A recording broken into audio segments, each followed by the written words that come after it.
అందరికీ నమస్కారం అండి. Welcome back to friendly Telugu vlogger. ఈ రోజు వీడియోలో మనకి డిసెంబర్ 2వ తారీఖున పోలిపాడ్యమి ఉందన్నమాట. అయితే పోలిపాడ్యమి రోజున పూజ ఎలా చేసుకోవాలి, నదిలో ఎన్ని దీపాలు వదలాలి, ఒకవేళ నది వెళ్లే అవకాశం లేదు అనుకుంటే గనుక మీరు ఇంట్లో పూజ ఎలా చేసుకోవాలి, అలాగే ఏ సమయంలో దీపాలు వదలాలి, తులసి పూజ ఎలా చేసుకోవాలి, అదంతా కూడా ఈ రోజు వీడియోలో మీతో షేర్ చేసుకోబోతున్నాను.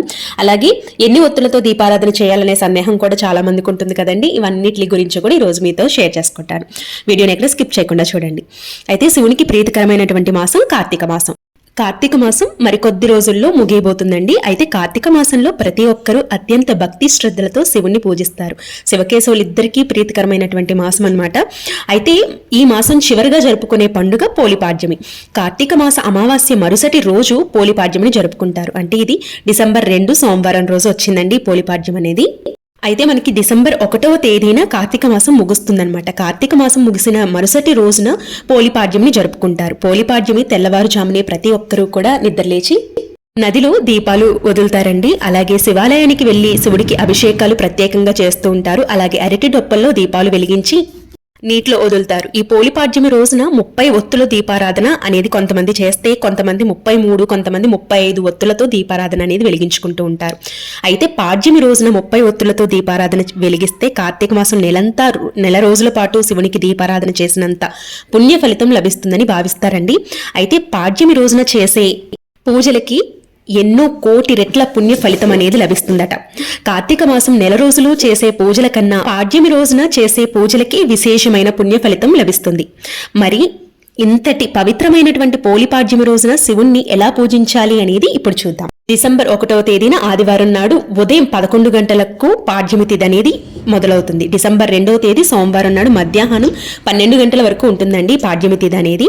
అయితే డిసెంబర్ 2వ తేదీన మాత్రమే నదుల్లో దీపాలు అనేవి వదలాలి. డిసెంబర్ 2 తేదీన సోమవారం నాడు స్త్రీలు తెల్లవారుజాముని నిద్రలేచి ఇంట్లో పూజ అంతా చేసుకోవాలి.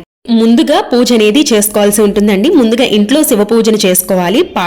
పోలిపాడ్యమి రోజున బ్రహ్మముహూర్తంలో ఇంట్లో పూజ చేసుకుంటే శివుని యొక్క కటాక్షం మనకి లభిస్తుంది. అలాగే పోలిపాడ్యమి రోజున బ్రహ్మముహూర్తంలో పూజ అనేది ఎంతో శ్రేయస్కరం అన్నమాట. ఒకవేళ మీకు ఆ టైంలో కుదరలేదు అనుకుంటే ఉదయం 8 గంటల లోపు ఈ పూజ అనేది చేసుకోవచ్చు అనమాట. ముందుగా ఇంటి గడపకు పసుపు రాసి ఇల్లంతా పసుపు నీళ్లు చల్లుకోవాలండి. అలాగే శివపార్వతుల పటానికి గంధం బొట్టులు పెట్టి శివుని చిత్రపటం ముందు దీపారాధన అనేది చేయవలసి ఉంటుంది.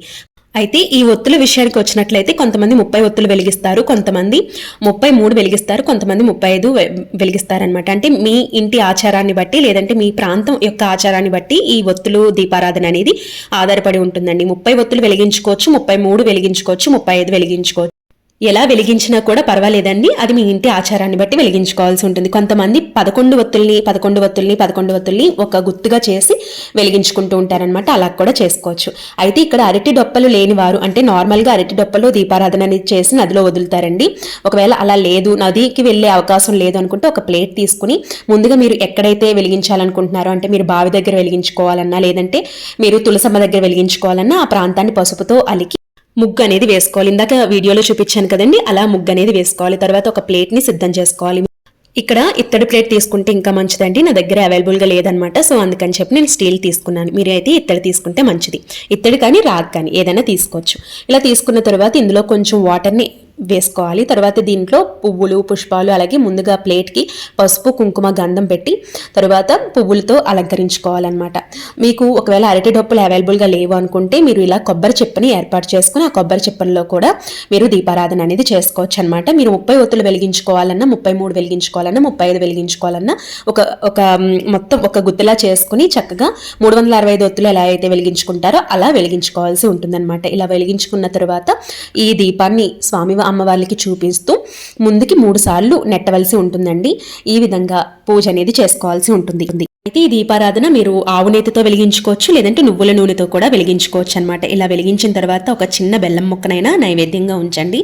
లేదు అంటే మీరు చేసుకోగలిగితే నైవేద్యం కూడా చేసుకోవచ్చు, లేదంటే పళ్ళను కూడా నైవేద్యంగా పెట్టుకోవచ్చు. ఇలా నైవేద్యంగా పెట్టుకున్న తర్వాత మంగళహారతిని కూడా ఇవ్వాలన్నమాట. అయితే ఈ నదిలో దీపాలు వెలిగించాలన్నా ఇంట్లో దీపాలు వెలిగించాలన్నా ఎలా వెలిగించాలంటే తూర్పు దిక్కుకి తిరిగి సూర్యునికి సమర్పించేటట్టు అంటే సూర్యుడి వైపు మనం ఉండేటట్టు చక్కగా చూసుకుని తూర్పు వైపు తిరిగి ఈ దీపాలనేవి వదలవలసి ఉంటుందండి. తరువాత ఒకవేళ మీ ఇంట్లో అరటి డొప్పలు లేవనుకుంటే కొబ్బరి చెప్పులో వెలిగించాలి అని చెప్పాను కదండి.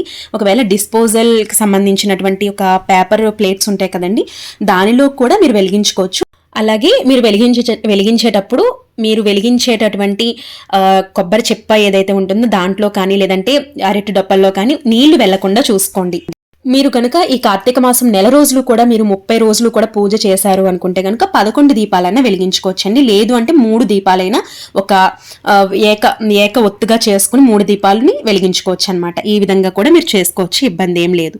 మీరు నదికి వెళ్ళాలి అనే రూల్ ఉంది అనుకుంటే, అంటే నియమం ఉంది అనుకుంటే మీరు వెళ్లాల్సి ఉంటుందండి మీ ఇంటి ఆచారాన్ని బట్టి. ఒకవేళ మీకు అవైలబుల్గా లేదు అనుకుంటే మీరు తులసి కోట దగ్గర ఈ విధంగా అరేంజ్ చేసుకుని చక్కగా పూజ అనేది నిర్వహించుకోవచ్చు. అలాగే నదిలో ఉన్న నీటిని గంగాదేవిగా భావిస్తూ నదిలో పసుపు కుంకుమలు అలాగే పువ్వులను వేసి నదికి నమస్కారం అనేది తెలియచేయవలసి ఉంటుంది. ఒకవేళ మీరు ఒక ప్లేట్లో నీళ్ళు అనేది ఏర్పాటు చేసుకున్నారు కాబట్టి ఆ ప్లేట్లో నీళ్ళనే నదిగా భావించి అక్కడ పూజ అనేది చేసుకోవాల్సి ఉంటుంది. ఇలా దీపాలు వదిలిన తర్వాత ₹1 బిళ్ళను మీ చేతిలో పట్టుకొని మీ మనసులో ఏదైనా ఒక కోరిక ఉంది అనుకుంటే ఆ కోరికని చెప్పుకుంటూ 3 సార్లు ప్రదక్షిణ అనేది చేసి ఆ ₹1 బిళ్ళను నదిలో వేయవలసి ఉంటుందండి. లేదు అంటే మీరు ఏర్పాటు చేసుకున్న నీటిలో వేయవలసి ఉంటుంది. అయితే తులసికోట దగ్గర కూడా మీరు ఈ పూజ అనేది చేసుకోవచ్చు. తులసి మొక్కలో 33 కోట్ల మంది దేవతలు నివసిస్తారటండి. కాబట్టి తులసి మొక్క ముందు కూడా ఈ పూజని సిద్ధం చేసుకుని పూజ అనేది చేసుకోవచ్చు అనమాట. అలాగే మీరు దీపాలు వదులుతారు కదండి, అంటే నీటిలో వదులుతారు కదా, ఆ నీటిని వదిలి నమస్కారం చేసుకున్న తర్వాత ఆ నీటిని తలపై చల్లుకోవాల్సి ఉంటుందన్నమాట. ఈ దీపాలు కొండెక్కిన తర్వాత పల్లెల్లో ఉన్న నీటిని ఎవరు తిరగని ప్రదేశంలో పారబోయవలసి ఉంటుంది. చాలా మందికి ఈ డౌట్ ఉంటుంది కదా, అందుకే చెప్తున్నాను.